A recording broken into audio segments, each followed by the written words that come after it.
Hey, this is Nate Lane. I'm with Alesis and I'm with Planet DJ here at Winter NAMM 2014. And what I want to show you is our two new keyboard MIDI controller lines. So we're going to focus on the 49 key versions of each, but what we're looking at right now is the VI49. So the VI49 has a brand new workflow that has not been on a MIDI keyboard controller before.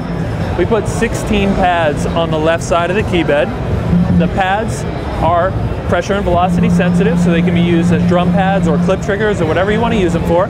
They are RGB, so you're getting multiple colors off of the pads based on velocity. The keybed, let's talk about that as well. This is a true semi-weighted keybed, and it also has aftertouch built into the keybed. So, square front keys, semi-weighted keybed with aftertouch, really nice quality keybed.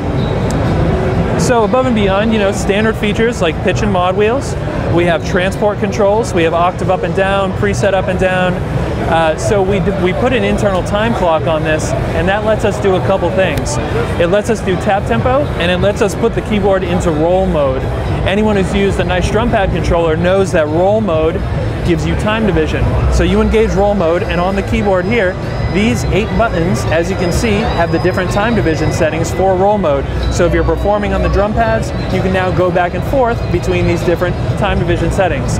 Really cool for build-ups, breakdowns, kind of trap style, hi-hat beats, that sort of thing. So that's all handled here. But let's also talk about the real function of this upper section with our knobs and our buttons. I wanted to address 2 different workflows here, one of which is what I would call a vertical workflow addressing channel strips. So if you're mixing or doing work in a DAW, recording tracks, this could be your mute, solo, record enable, and this knob could be mapped to either volume, EQ, pan, whatever you want to use it for. So the other workflow I would call performance workflow. All of these buttons can now be mapped to trigger clips in the same way that you would use an APC40 or any other clip triggering device out there that works with Ableton. The knobs could then control your session volumes, they could control effects parameters, whatever you want to map those to. But you have a lot of options, and this is really meant to be a palette for wherever you're working. So let's talk about inputs and outputs. Of course, this is USB bus powered, but we're also giving an option for a power supply. We have an on-off switch, so if you have this integrated into your studio and you don't want to disconnect your cables at the end of the day, you just use the on-off switch, easy enough. And we have 5-pin DIN MIDI in, and we have a sustain pedal in. Really simple and straightforward, full-size semi-weighted keys, 16 pads, plenty of knobs and buttons to assign, internal time clock with transport control, tap tempo, and roll mode. Really cool piece. So let's talk about the other line of keyboards that we're launching. This is the V series line. You just saw the VI, this is the V series. So the V49, 49 keys, synth action, square front, no aftertouch. You have 8 drum pads to the left of the keybed, just like you had the 16 on the VI. So to the left, single color blue LEDs.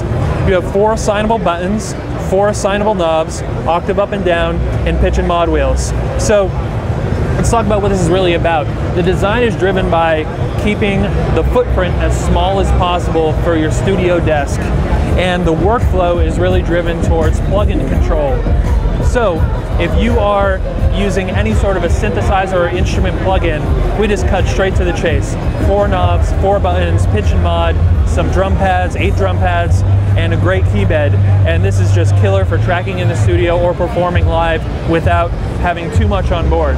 Let's talk about pricing. Let's start with the VI because we touched on that first.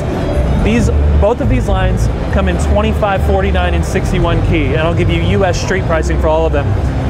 VI 25 is $169, VI 49 is $199, and VI 61 is $249.